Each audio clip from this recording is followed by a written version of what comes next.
Bueno, pues vamos a meternos en faena. Cuando alguien menciona la historia indígena de Puerto Rico, a todo el mundo le viene a la cabeza una palabra: taínos. Sí, es casi automático. Pero las fuentes que tenemos delante sugieren que eso es como abrir un libro por el último capítulo. La historia real empieza mucho, mucho antes. Exacto. Es que pensar solo en los taínos es perderse el 90% de la película.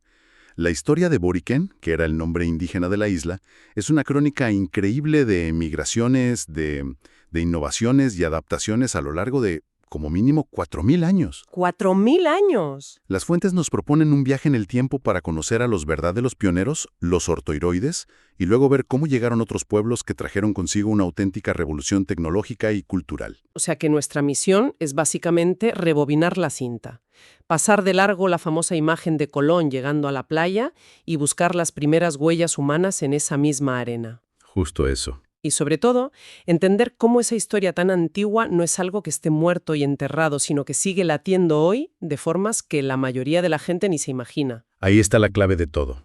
Venga, pues vamos al principio de verdad. Las fuentes nos sitúan hace unos 4.000 años. Los primeros pobladores, los ortoiroides. Me fascina la imagen de esa gente llegando a la isla. Es que es una proeza. No hablamos de carabelas ni de flotas organizadas, sino de pequeños grupos familiares en canoas excavadas en troncos. ¿Desde dónde venían exactamente y cómo demonios se orientaban? Pues la teoría más sólida, que está apoyada por la arqueología, es que partieron de la cuenca del río Orinoco, en lo que hoy es Venezuela. Y la navegación es uno de los grandes misterios, güey, y proezas. Eran maestros en leer el mar y el cielo. Sin brújula ni nada. Nada. Se guiaban por las corrientes, por los patrones de vuelo de las aves y, por supuesto, por las constelaciones. Imagina la valentía que hacía falta para lanzarse a mar abierto en una canoa, saltando de isla en isla por el arco de las Antillas Menores hasta llegar a Boriken. ¿Y cuando llegaron qué se encontraron? ¿Y cómo vivían? Porque entiendo que no eran agricultores, no llegaron con semillas en los bolsillos. Nada de eso. Eran lo que en arqueología llamamos pueblos del período arcaico, o sea, cazadores-recolectores puros y duros. Su vida estaba completamente ligada al mar y a las costas. Y de eso tenemos pruebas físicas, ¿no? Los concheros. Sí, las pruebas más espectaculares que tenemos de ellos son los llamados concheros. Y ojo, no hay que imaginarse un montoncito de concha. No, no. Son enormes colinas, a veces de varios metros de altura, formadas por la acumulación durante siglos de conchas, de caracolas, almejas, en fin, de todo lo que era la base de su dieta. O sea que eran básicamente sus vertederos prehistóricos y ahora son para nosotros un tesoro de información. Exactamente.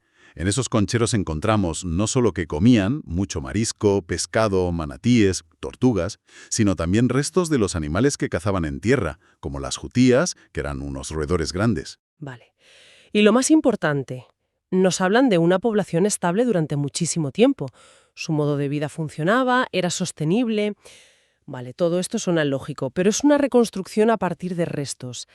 ¿Tenemos alguna prueba física directa? Algo que nos diga, sin lugar a dudas, sí, estuvieron aquí hace 4.000 años. La tenemos. Y es uno de los hallazgos más importantes de la arqueología caribeña. En la isla de Vieques, en un yacimiento llamado Puerto Ferro, se encontró un esqueleto humano. Ah, el hombre de Puerto Ferro. Ese mismo. La datación por radiocarbono arrojó una antigüedad de unos 4.000 años. Es la prueba irrefutable. Ahí estaba una de esas personas, uno de esos pioneros. Y además de huesos y conchas, dejaron herramientas, algo que nos hable de su tecnología. Sí, aunque su tecnología nos pueda parecer sencilla, era increíblemente eficaz para su entorno. No conocían la cerámica, pero eran unos artesanos excepcionales de la piedra, el hueso y la concha. ¿Qué tipo de cosas hacían? Pues fabricaban gubias afiladísimas para trabajar la madera de las canoas, cuchillas para descuartizar animales, anzuelos de hueso. Su existencia era seminómada. Se movían en pequeños clanes familiares por la costa, siguiendo la disponibilidad de recursos. Claro. Su legado es silencioso, pero es fundamental. Fueron los primeros en demostrar que la isla era un hogar viable y establecieron la primera conexión profunda del ser humano con esa tierra. Es increíble pensar que durante miles de años ese fue el único modo de vida en la isla. Pero entonces, las fuentes nos hablan de un cambio radical. Alrededor del 430 a.C. llega una nueva oleada de gente, los saladoides, y lo ponen todo patas arriba. Totalmente. Es una auténtica revolución. Si los ortoiroides representaban la adaptación al entorno, los saladoides representan la transformación del entorno. Vienen del mismo sitio, ¿no? Del Orinoco. Sí, llegan del mismo tronco sudamericano, pero con un bagaje cultural y tecnológico completamente distinto. Y traen consigo dos innovaciones que van a cambiar la historia de la isla para siempre. La primera, por lo que veo, es la cerámica. Y no una cerámica cualquiera, ¿verdad? No en absoluto. La cerámica saladoide es una pasada. Es tan distintiva que un arqueólogo la reconoce al instante. Se caracteriza por unos diseños geométricos muy complejos, pintados en blanco sobre rojo, con finísimas líneas incisas. O sea que no era solo funcional, para nada. Y lo más fascinante son las vasijas con formas de animales o con rostros humanos esquemáticos. Esto nos dice algo muy importante. No era solo un avance práctico para cocinar o almacenar, era un lienzo para expresar su cosmología, su identidad, sus creencias. Era arte. Entiendo. Pasar de no tener cerámica a tener estas obras de arte es un salto cualitativo brutal. ¿Y la segunda gran innovación? La agricultura. Y esto es, si cabe, más transformador. Trajeron consigo el cultivo de la yuca, también llamada mandioca. La base de la dieta caribeña. Exacto, una raíz rica en carbohidratos que se convirtió en la base de todo. La agricultura lo cambia todo. Espera un momento. Si los ortotiroides vivieron bien durante miles de años como cazadores-recolectores, ¿por qué llega de repente esta gente nueva con cerámica y agricultura? ¿Qué ventaja real les daba eso en una isla tan rica en recursos? Esa es la pregunta clave. La agricultura, especialmente la de un tubérculo tan productivo como la yuca, permite algo que la caza y la recolección no pueden garantizar: un excedente de comida. Claro, puedes almacenar. Y un excedente de comida te permite alimentar a más gente. Esto provoca un aumento demográfico y, sobre todo, permite que la gente deje de ser nómada. Puedes establecerte en aldeas permanentes. Tu comida está ahí, plantada en el suelo. Justo. Y a partir de ahí, se desarrolla una sociedad más compleja, con más tiempo para dedicar a otras cosas, como perfeccionar la cerámica, por ejemplo. Claro, tiene todo el sentido. Y esto me lleva a otra pregunta. ¿Qué pasó cuando estos recién llegados con su tecnología punta se encontraron con los ortorriroides que llevaban allí milenios? ¿Fue una guerra? ¿Una conquista? Las fuentes arqueológicas sugieren que no fue un conflicto violento a gran escala. Parece que fue más bien un proceso de desplazamiento gradual o de absorción.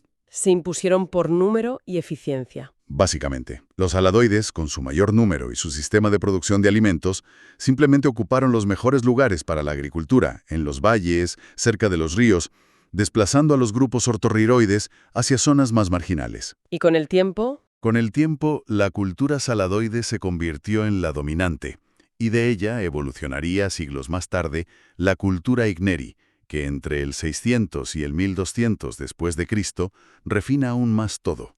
Son los simientes directos sobre los que se construirá la sociedad taína. O sea que tenemos a los primeros exploradores, los ortoiroides, y luego esta revolución cultural con los saladoides e igneris que asientan las bases. Imagino que el siguiente paso es que todo eso florezca en algo mucho más complejo, ¿no? Ahí es donde entran en escena los taínos que todos conocemos. Exacto. La civilización taína no aparece de la nada. Es la culminación de esos miles de años de evolución cultural en la propia isla. Cuando los europeos llegan en 1493, se encuentran con una sociedad increíblemente sofisticada. Con una estructura política y religiosa muy bien definida. Muy definida. Has mencionado la jerarquía. Tendemos a pensar en tribus, pero por lo que leo, era algo mucho más parecido a reinos o señoríos. ¿Cómo funcionaba eso en la práctica? Pues la isla estaba dividida en varios cacicazgos, que eran territorios gobernados por un cacique. El cargo era hereditario, generalmente por línea materna. Era el líder absoluto. Político, militar y, en cierto modo, espiritual.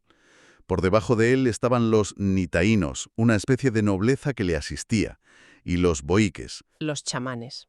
Exacto. Los chamanes, médicos, guardianes del saber, y la gran mayoría de la población eran los naborías, la gente común, los agricultores y pescadores. Una pirámide social muy clara. Y esta sociedad tan organizada necesitaba espacios, lugares de reunión. Las fuentes hablan de los bateyes como el corazón de la vida taína. ¿Qué eran exactamente? Un batey era una plaza ceremonial, a menudo delimitada por grandes piedras talladas con petroglifos. ¿Aún se pueden ver? Sí, lugares como el Centro Ceremonial Indígena de Caguana, en Utuado, son testimonios espectaculares que han sobrevivido. En el batey ocurría todo lo importante. Se celebraban los areitos. Que eran estas ceremonias de canto y baile para transmitir su historia, ¿no? Eso es, su historia oral. Y también se jugaba un juego de pelota, con una bola de goma maciza, que tenía un profundo significado religioso y cosmológico, no era solo un deporte. Me interesa mucho el mundo espiritual. Mencionas a los boíques y los rituales. ¿En qué creían? ¿Cómo veían el mundo? Tenían un panteón de dioses complejo. La deidad principal era Yucajú, el dios de la yuca, fíjate qué importante era ese cultivo, y del mar. Su madre era Atabey, la diosa de la fertilidad, los ríos y el parto. Vale. Pero el centro de su práctica religiosa diaria giraba en torno a los cemíes. ¿Qué es un cemí? Un cemí era un objeto que podía estar tallado en piedra, madera, concha, que se creía que albergaba un espíritu o una fuerza sobrenatural. Podía representar a un ancestro o a un dios. ¿Y cada familia tendría los suyos? Cada familia tenía sus propios cemíes y los caciques tenían los más poderosos. El boíque era el encargado de comunicarse con estos espíritus y para ello realizaba la ceremonia de la cooba. La del polvo alucinógeno. Correcto. Inhalaba ese polvo para entrar en trance y recibir mensajes de los cemíes. Es una visión del mundo completísima, una sociedad en pleno apogeo. Y entonces, en medio de todo esto, el 19 de noviembre de 1493, aparece algo en el horizonte que nadie podía haber imaginado. Es el momento del choque. Cristóbal Colón desembarca en su segundo viaje, pero es solo un primer contacto. La colonización real y brutal no empieza hasta 1508, con la llegada de Juan Ponce de León. ¿Y la relación que al principio fue pacífica? Sí, cautelosamente pacífica, bajo el liderazgo del gran cacique Agüevana, pero se deterioró a una velocidad de vértigo. El detonante, según las fuentes, fue el sistema de la encomienda. ¿En qué consistía? Bueno, sobre el papel, la encomienda asignaba un grupo de indígenas a un colono español, que debía protegerlos y cristianizarlos, a cambio de su trabajo. ¿Pero en la práctica? En la práctica, fue una forma de esclavitud encubierta y despiadada. Los hombres taínos fueron enviados a las minas a buscar oro en condiciones infrahumanas, muriendo por agotamiento. Las mujeres y los niños forzados al servicio doméstico. Se desestructuró por completo su sociedad. Y a esa brutalidad física se le unió un enemigo invisible, pero mucho más mortífero. Las enfermedades. El llamado Gran Intercambio Colombino fue catastrófico para los indígenas. No tenían ninguna inmunidad contra la viruela, el sarampión, la gripe. ¿Nada? Las crónicas y los estudios demográficos posteriores son escalofriantes. Se estima que en apenas unas décadas la población indígena de la isla se desplomó hasta en un 90%. No es una cifra, es un apocalipsis. Ante una situación así, la resistencia parece inevitable. Las fuentes cuentan una historia fascinante sobre un español llamado Diego Salcedo. Sí, es un episodio potentísimo. Al principio, algunos taínos creían que los españoles eran seres inmortales, quizás dioses. Para comprobarlo, un grupo de guerreros, bajo las órdenes del cacique Urayuan, capturó un español, Diego Salcedo, y lo ahogaron en un río. Y se quedaron a ver qué pasaba. Exacto. Vigilaron su cuerpo durante días para ver si resucitaba. Imagino la tensión de ese momento. Ver que el cuerpo empieza a descomponerse. Y fíjate en la potencia de ese acto. No es solo un asesinato, es un experimento científico desesperado. En el momento en que confirmaron que los españoles eran mortales, la psicología cambió por completo. El miedo se convirtió en rabia. Se demostró que se les podía combatir. Y esa fue la chispa que encendió la gran rebelión taína de 1511, liderada por el sobrino y sucesor de Agüebaná, conocido como Agüebaná II, el Bravo.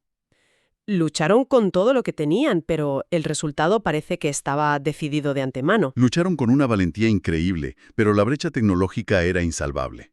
Se enfrentaban con lanzas de madera y arcos contra espadas de acero, arcabuces, ballestas y caballos que eran como los tanques de la época. La rebelión fue aplastada. Con una violencia extrema. Y aquí es donde normalmente termina la historia en los libros de texto. Se dice que los taínos se extinguieron. Fin.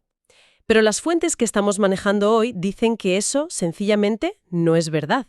Es un mito. Es el gran mito que hay que desmontar. La historia de los taínos después de la rebelión no es una de extinción, sino una de supervivencia a través de otros medios. La clave es una palabra: mestizaje. La mezcla. Los supervivientes, sobre todo mujeres, se mezclaron con los colonos españoles y un poco más tarde con los esclavos africanos que fueron traídos a la isla. No desaparecieron, se integraron en el nuevo tejido genético y cultural que daría lugar al pueblo puertorriqueño. Y de nuevo, como con el hombre de Puertoferro, tenemos pruebas científicas de esto, ¿no? Pruebas irrefutables. Estudios genéticos modernos, en concreto del ADN mitocondrial, que se hereda solo de madre a hijo, han demostrado que un altísimo porcentaje de la población puertorriqueña actual, ¿De cuánto hablamos? algunos estudios lo cifran por encima del 60%, tiene un linaje materno directo de origen taíno. La sangre no se extinguió, simplemente fluye por las venas de sus descendientes modernos. Es una idea potentísima. Y el legado no es solo genético, es cultural. A veces no nos damos ni cuenta de lo presente que está. Está por todas partes. Es la base del español que se habla en Puerto Rico. Cientos de palabras que se usan a diario son de origen taíno. Hamaca, huracán, barbacoa, canoa, iguana, manatí, tabaco, maíz. La lista es interminable. Interminable. Y no solo palabras, también la toponimia. Nombres de ciudades y pueblos como Mayagüez, Caguas, Utuado, Bayamón, son ecos constantes de la lengua original de la isla. Esto nos lleva a lo que quizás sea lo más sorprendente de todo. No estamos hablando solo de un legado pasivo de palabras o genes. Hay un movimiento activo en el presente para recuperar esta identidad. Sí, y es un fenómeno fascinante. En las últimas décadas ha surgido un movimiento de reafirmación de la identidad taína. Grupos, activistas y descendientes están reclamando su herencia, no como algo del pasado, sino como una parte viva de quienes son. Y hay un caso que destaca por encima de todos, el del lingüista Javier A. Hernández. Su trabajo es asombroso. A partir de las palabras que sobrevivieron y comparándolas con otras lenguas arahuacas del continente, ha liderado un proyecto para reconstruir una variante funcional y moderna del idioma taíno. Y le ha puesto un nombre. Sí, la han llamado Taíno Naiki. Y no se ha quedado en un diccionario. Han creado un alfabeto, teclados para móviles, material educativo. Ya es la lengua oficial reconocida de una comunidad indígena taína en la isla.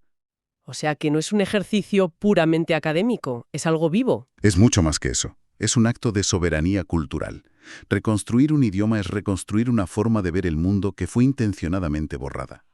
Es una declaración de intenciones, una declaración política y de identidad potentísima en el Puerto Rico del siglo XXI.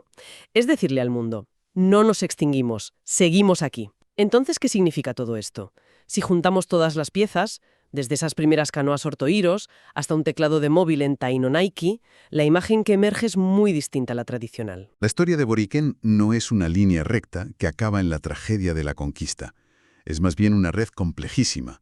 Un tapiz tejido con los hilos de múltiples culturas, de una resistencia feroz y sobre todo de una asombrosa capacidad de adaptación y pervivencia a lo largo de milenios. El impacto de la llegada europea fue devastador. Eso es innegable. Pero no fue un punto y final. No, fue un punto y aparte terrible. Pero el legado de los primeros habitantes de la isla pervivió en los genes de su gente, en su forma de hablar, en su comida. En su relación con la tierra. Exacto. Y ahora, en este movimiento consciente y orgulloso por recuperar esa identidad perdida, es una de las historias de resiliencia más increíbles de América. Y esto nos deja con una idea para reflexionar. Gran parte del conocimiento ancestral taíno, especialmente su profunda conexión y su visión de armonía con el ecosistema de la isla, fue aplastado y suprimido por considerarse primitivo. Se despreció por completo. Ahora que nos enfrentamos a crisis ecológicas globales, ¿qué podría aprender la sociedad actual si intentara reconectar con esa visión del mundo, no como una reliquia de museo, sino como una posible fuente de sabiduría para afrontar los desafíos del futuro?